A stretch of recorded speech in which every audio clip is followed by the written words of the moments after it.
Hello, everyone. Thank you for joining us for this special webinar. My name is Yasmin Razak, and I'm your host today.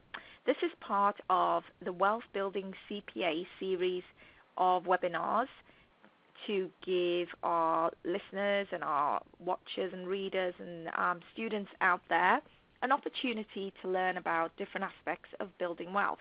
And today, it's my pleasure to interview Joseph Asamoah. He is a good friend and a colleague of Ebere Koye, and we've got a wonderful opportunity available for you today. So I'd like to go ahead and get started by introducing Joe, and I'll tell you a little bit about him before I bring him up on the call. So if you just bear with me 1 second. Okay, so here we go. Joe sent over his bio. I do know Joe personally. He's a great person, but I wanted to give you a little bit more of a formal introduction so you can learn a little bit more about him. He's an MBA and a PhD. He's a seasoned real estate investor who owns an impressive real estate portfolio in metropolitan Washington, D.C. area with over 25 years' experience of acquiring, renovating, and managing single-family houses. He's known as Dr. Joe. He's transformed what was once a hobby into a business that's allowed him to realize a personal goal of financial independence using passive real estate income, something I know that is very attractive to a lot of you listeners. Having completed numerous real estate transactions and leveraging on his 25 years of experience, Dr. Joe developed a fast track to real estate financial independence. The strategy mixes different real estate investment strategies to realize and maximize the benefits of cash flow, appreciation, tax benefits, and real wealth. Through his highly successful coaching program, Dr. Joe has coached over 150 seasoned and novice investors on his unique approach to real estate investing. His coaching programs are both hands-on and collaborative and are designed to close and execute deals and in the process learn various aspects of real estate investing. Dr. Joe is a current member of the D.C. Department of Housing and Community Development Policy Advisory Committee, and he was formerly a member of the D.C. Housing Authority's Landlords Executive Committee. He has spoken and provided training to numerous real estate investor associations, and he holds a BS degree in electrical engineering, an MBA, and a PhD in information systems. So welcome to the call, Joe. Thank you, Yasmin. Wow, what an introduction. I know, but a bit of a mouthful, but every word is worth it. And I know a lot of people are always very interested to hear about the background of our guests on this regular webinar series. So, yeah, you've done a lot. You've got a lot of experience. Obviously, I know you from years back going to different REIAs and teaching and real estate coaching. You're very well known in the local D.C., Maryland real estate circles, and you yourself have built considerable wealth for yourself and your family by investing at the right time and generally being an excellent investor, knowing when to buy and when to sell. So hopefully we're going to learn a little bit about what you do today. And also I know you have an opportunity for our listeners today that you are joint venturing with Ebere. So I know that people who want to make more money, don't we all, will be very interested, so they should stay on to the end of the call. So, Joe, I mean, that's it really. That's my introduction for you. Would you like to take it from here? Yeah, sure, I'll take it from here. Thanks a lot, yes. Great. Okay, yes, well, first of all, hello to everybody on the call, and I'm sure this will be a very informative, few minutes that we spend together. But essentially, as Yasmin just indicated, I've been investing in real estate in the metropolitan Washington, D.C. area, for over 25 years. And like everybody else, I've been through, ups and downs, been through, obviously, different market cycles. But the primary investment strategy I had for much of that time was to buy, fix, and hold, and primarily for passive income to get income on a regular, continuous basis through, tenants and things like that. In 2003, which is a few years back, I was able to, my rental income from my different properties equaled what I was making through my employer at that time, and had a pretty decent salary, six-figure salary. But I was able to attain that through my rental income, and therefore I had options which allowed me to leave that and then primarily focus on real estate investing full time. In the last few years, I've seen some tremendous opportunities. In addition to buy, fix, and hold, but also to buy, fix, and sell. And as a result of that, what I've decided, or at least what I sort of realized, is there are opportunities both in what I call fast-track real estate investing, and that is to buy, fix, and hold some properties for passive income, but also buy, fix, and sell some properties for fast cash, chunks of cash. So by mixing those two strategies together, you can achieve your immediate cash needs through the buy, fix, and sell, but also you can meet your wealth building goals and appreciation goals through that buy, fix, and hold. So that's the sort of high level what the fast track strategy is all about. But essentially, who am I? As I said before, I've been doing this for 25 years. I've been through the tenants from hell. I've been through the contractors from hell. I've been through the properties from hell. Every single hell experience you can think of, I've been through it. Been there, done that, as they say. A lot of those are very good experiences because you learn from those experiences. And the thing about associating yourself with seasoned investors who are successful in the particular geography that you're interested in is that there's no need for you to recreate the same wheel. The wheel's been created, and therefore your goal should be to try to leverage on the experiences and trials and tribulations of other people, and therefore you can get to where you need to go to a lot faster and so on. But essentially, through those experiences, I have systems in place that allows me to buy properties, renovate them, prepare them for sale, market them, and sell pretty rapidly and get some very, very good returns, which I'll share with you. So what type of properties do we, at least I tend to focus on? I'm very specific in what I buy, where I buy, and why I buy it. It's got to meet some very clear criteria, both in terms of the location. That's the key. You can't just buy anything because it's a quote-unquote good deal, because at the end of the day, you're either going to sell it or you're going to rent it. And your end customers really don't care that you got a good deal. What's important to them is, does it make sense for them? Are the numbers right for them? Does the property meet their criteria in terms of location, in terms of the size, the number of bedrooms, how it's laid out, the functionality of it, close to schools, recreation, shopping, transportation? All those things are important to them. That's the end buyer, as opposed to, they're not just going to buy the house because, quote-unquote, Dr. Joe got a good deal on it. So these are things that you have to consider on the front end, because if you don't, then it will come to haunt you at the back end when you're trying to offload this property. So there are very, very specific criteria in terms of the acquisition, but also in terms of the actual renovation itself. How do you renovate? What do you focus your limited financial resources on? Should you spend it on the kitchen, bathrooms, bedrooms, functionality, open space, and things like that? What gives you the greatest return, in terms of customer appreciation at the back end? Obviously, if you're going to renovate, you're probably going to interact with different contractors. So the whole issue of managing, or first of all, selecting the contractors, managing that relationship, managing the project from start through finish. How do you deal with problems when they occur? How do you deal with changes? Because many times when you sort of do a renovation, you plan for certain things to occur, but when you actually start the renovation, what your expectations may not get met. There may be some changes that are required. So you've got to be able to deal with that, all those, and make sure that those items don't really blow your budget and blow your schedule and things like that.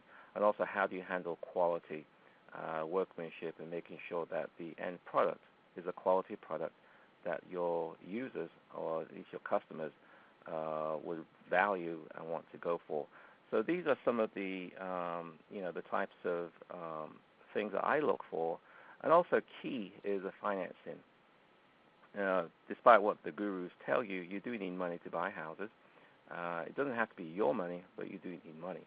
So one key part of that is the financing strategy. Where's the money going to come from? How is it going to be structured? What type of returns are your investors looking for? And how reliable are those investors?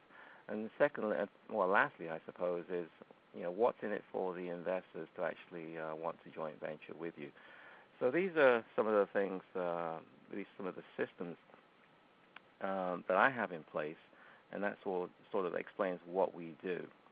In terms of what makes me different, because I'm sure you've heard different people speaking many times, but what makes me different primarily is the fact that I've done this, been there, done that, learned through all the mistakes, 25 years worth of experience. But I think another thing that differentiates me is that I've been able to establish a very large line of credit with various financial institutions, and therefore I bring my own money to deals. I have, quote-unquote, skin in the game.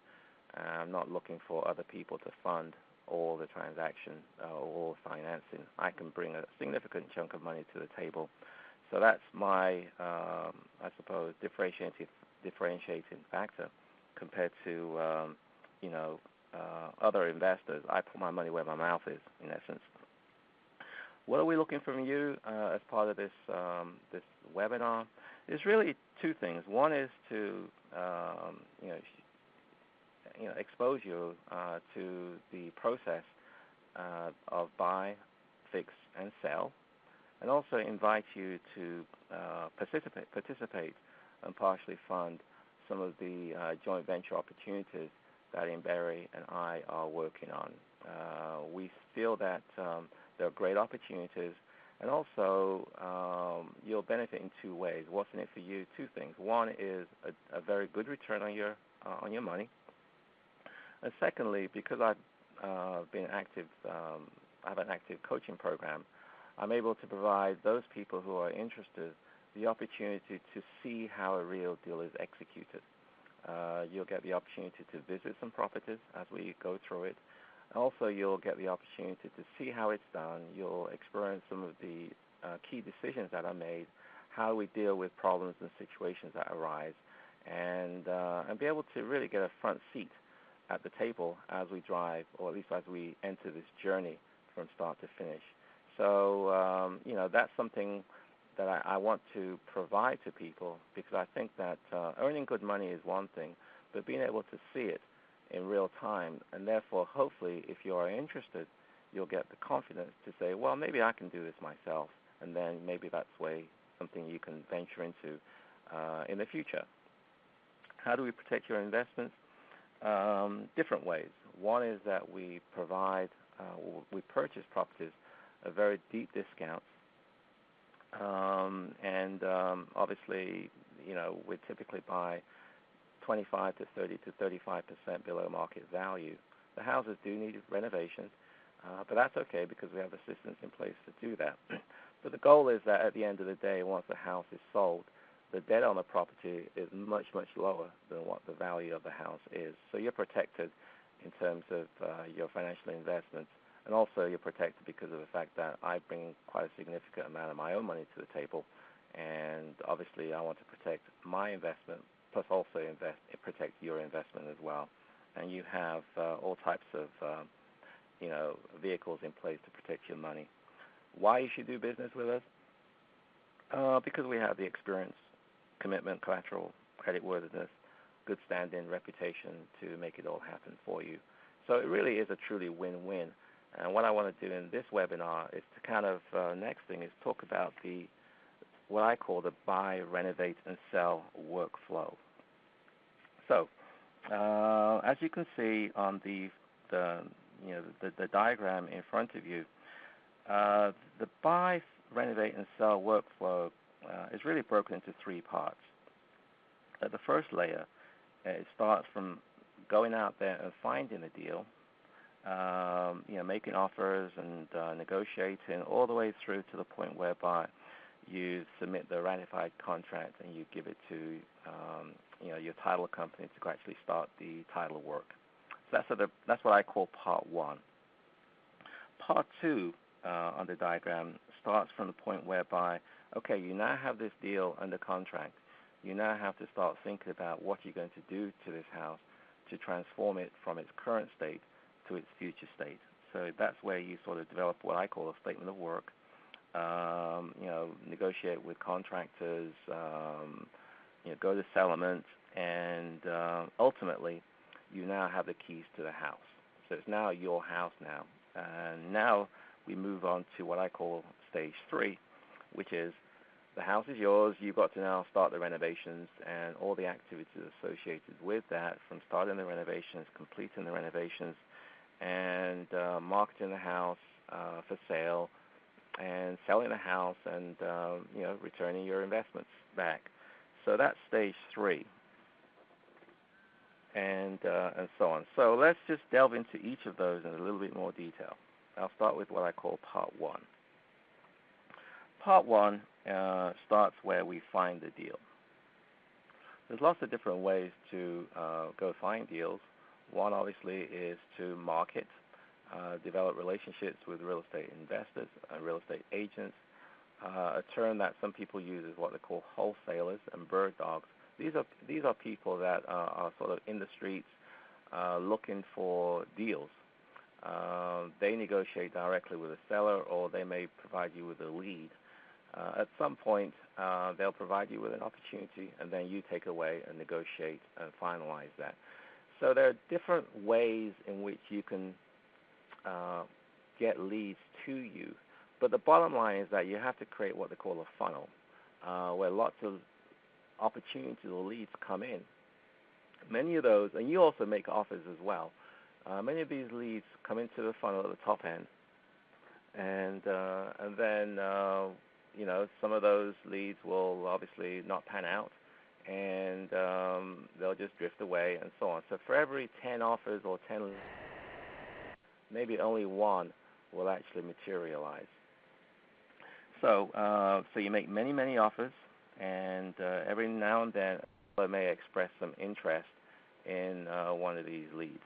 So if they express interest, then the next thing is to actually start negotiating, which obviously the first step is to go visit the property. If you haven't done that before, check it out, make sure that it makes sense, it meets your criteria, and so forth and so on. Based on your view or review of the property, you may have to update the offer, i.e. you may have to either revise your offer up or revise your offer down. You resubmit your contract based on the reality of the situation, and ultimately, through backwards and forwards, through the negotiation process, you may get your offer accepted. For example, in a property which I just bought last week, we went that whole negotiation process, backwards and forwards with the seller and the bank, took about 2.5 months. So this is not something that happens in a day. It can happen in a day, but in that scenario, the backwards and forwards took place over a 2.5-month period. Ultimately, the offer is accepted, and then you ratify the contract.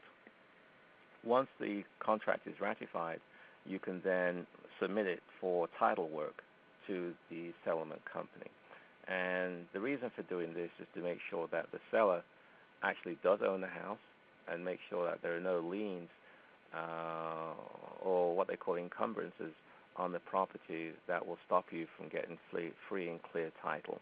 Because no title insurance company is going to insure the title on the property unless they can confirm that there are no liens or anything on there that will prevent you from owning the house free and clear.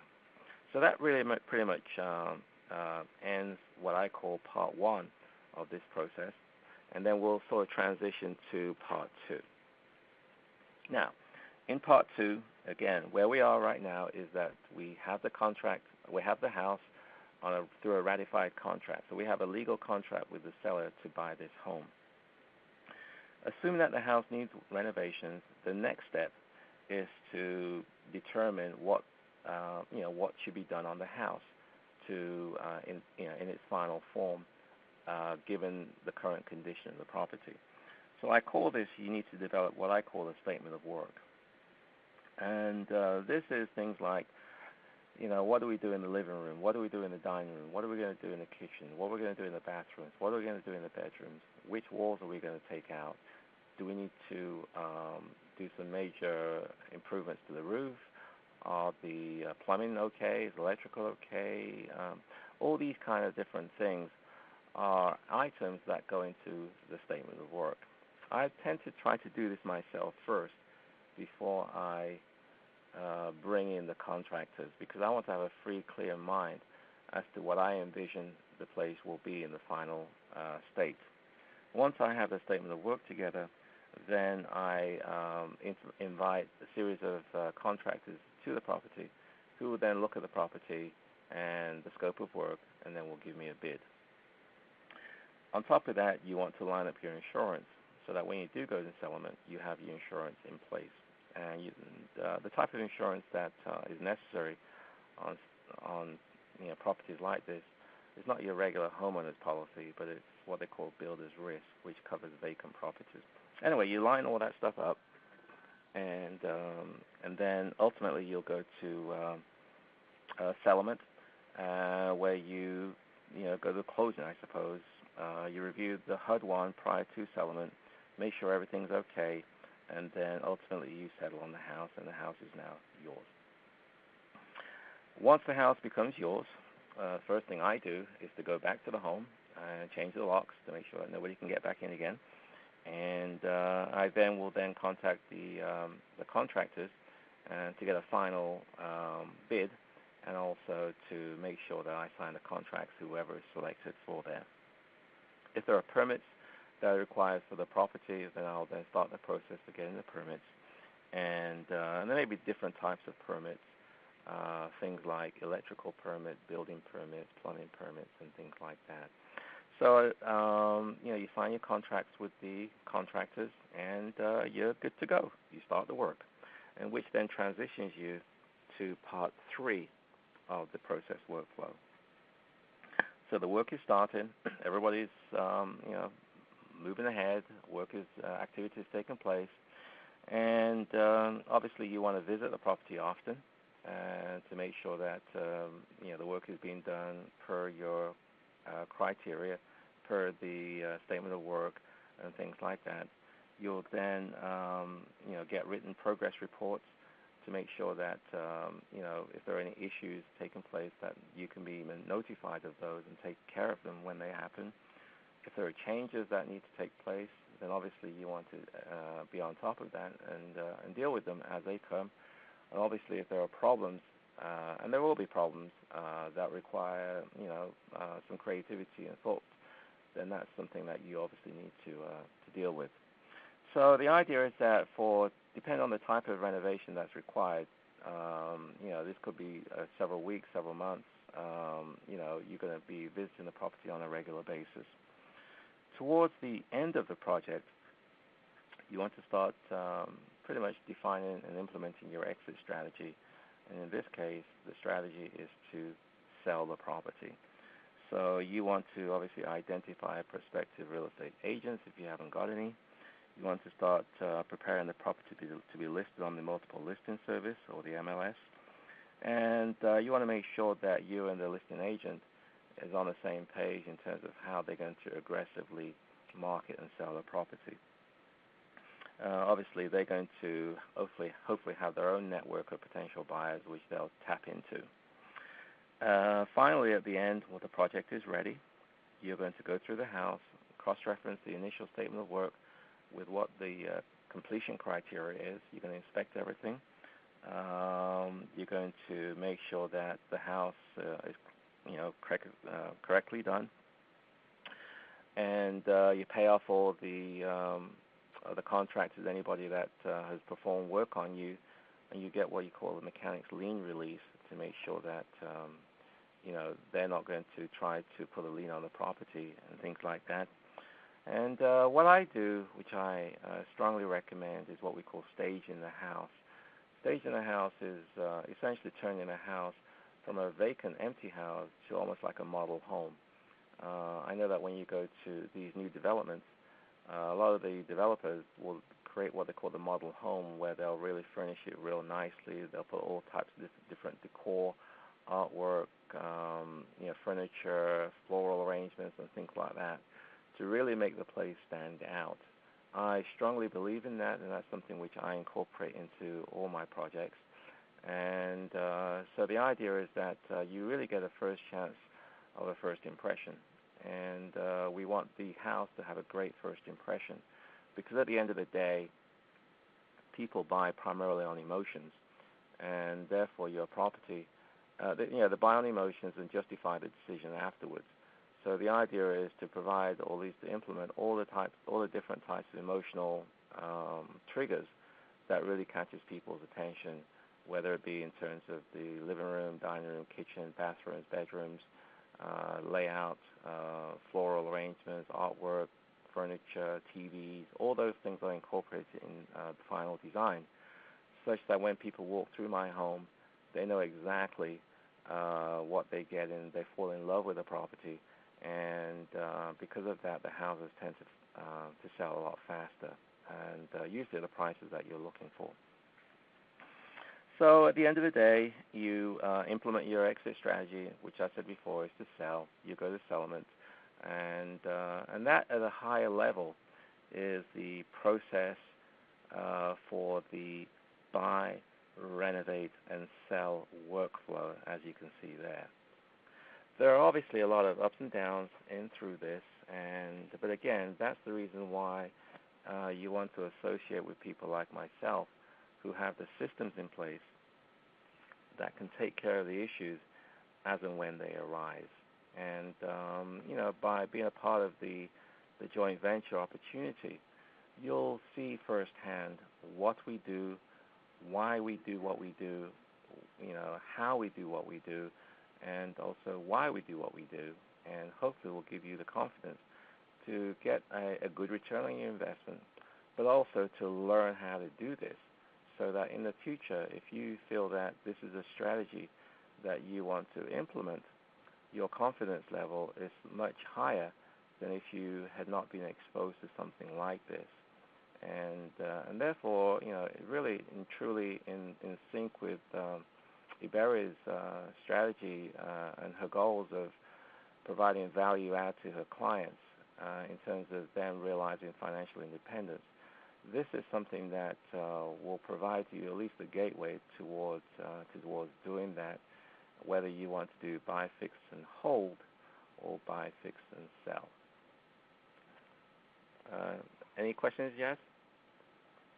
No, I think you're breaking it down quite succinctly, which is great, because I think that a lot of people, when they are interested in investing in real estate, they get overwhelmed, because there's so much, yourself, if you go to a typical RIA meeting or anywhere where there are investors gathered talking about investing, they're talking about so many different aspects of the investing process that I think it scares a lot of people, because they start panicking about everything from finding the money to finding a joint venture partner to getting the right contractor without being ripped off, to dealing with all the legal aspects of it all. And it's overwhelming. They don't teach you this in school. They don't teach you this at university or in college. Well, maybe they're starting to do it now, but as far as I know, traditionally they don't. So people have to educate themselves. And I think that by creating this sort of flow chart, as you call it, a process, it's really easy when you see it broken down into those components. So people think, oh, okay, it's literally taking one step, then another step, then another step. Next thing you know, you're at the top of the mountain, as they say. So yeah, I think it's very helpful that you're explaining it in this way. You're very good at explaining each component. Yeah.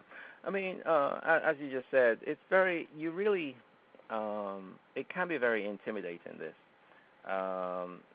if you haven't been exposed to, a house that needs work, a house that's in bad condition, if you're not used to being able to visualize what the final end product is going to be. All you can see in front of you is a horrible-looking house. And then you start wondering, why would anybody buy something like this? Is Joe crazy? There's mold in the home. There's the kitchen is in terrible condition. The roof is leaking. The layout is outdated. why is he buying something like this? So it can be somewhat intimidating if you're not sort of used to being, seeing those kind of things. And that's where, where this JV program or joint venture program comes in place, is because you'll get the opportunity to see the property in its current condition.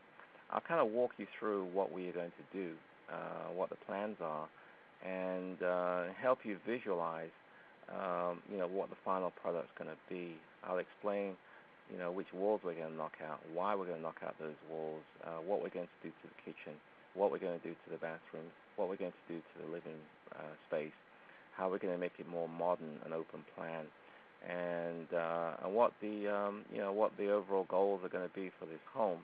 So you'll see it first time, real time, and you'll be able to visit the property on several occasions to see how this quote-unquote ugly duckling is transformed to a beautiful swan. And so you'll see it in real time, different occasions, and therefore you really be able to see, in front of your eyes what we do and why we do what we do and how we do it. So as I said before, the main difference in this JV program and many others is many other ones, they offer you a good return on your investment, which is good. But essentially, you don't see what goes on behind the scenes. You're not exposed to that. That's something that's going on totally oblivious to you. This one is different in the sense that we are exposing you to that. And, with the goal that hopefully you'll become a better person. You'll become a more understanding investor. And, you'll be able to appreciate what we do. But also, on top of that, if you are interested in something like this, you'll hopefully will plant the seeds whereby you can go out there and do it for yourself. So it's really what I call, learning and earning, and which is really truly unique, and I think is in sync with Ibere's overall goals, and it's definitely in sync with my investment strategy, my goals, and my desire to help people achieve their own financial independence. Yes, that's great. Thanks so much for that, Joe. And as we stated earlier in the call, this is a joint venture program that you're offering to people who are interested in building wealth through real estate. And, of course, Ibere is involved in this as well. So it's wonderful to have both of you there that are both leaders in your own fields anyway and have expertise in those areas. And the fact that you can not just see your money growing, but also, pick up some tips and learn about the process without getting bogged down in the details and the negotiations with contractors and the more, shall we say, challenging side of rehabbing. So I think that this definitely would appeal to a lot of people who have always wanted to invest or to continue to invest and make their money grow, but for whatever their own personal reasons, would rather sort of look over your shoulder and see how it's done. So how do people get in touch with you if they're interested? There's a couple of ways. They can contact me directly through email. My email address is Asamoah, that's A-S-A-M-O-A-H, Asamoah, that's A-S-A-M-O-A-H @comcast.net, and ASAMOAH @comcast.net.